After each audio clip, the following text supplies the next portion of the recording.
Today we're just trying to solidify our idea for the proposal.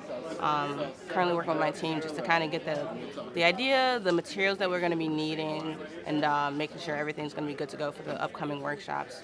At the same time, we're trying to get familiar with the Arduino itself, so we're trying to work on some of the projects that are in the booklet that came with the kit, and just kind of get some basic circuits knowledge so we can kind of move forward most productively in the future.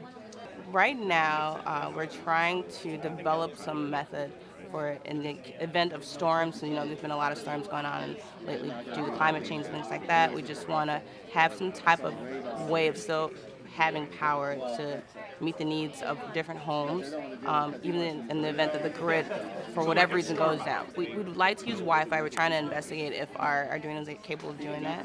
And by detecting in advance, we'd have solar and battery components with our homes, and we'd be able to signal to our renewable system that, hey, we need to start storing this energy for the storm coming up.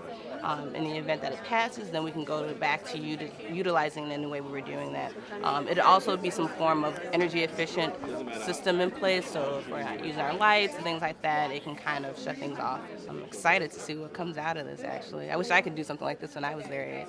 I heard about it from another colleague, and I thought, what better way to kind of give back, especially to the Bronzeville community, which I've tried to kind of become more part of in general.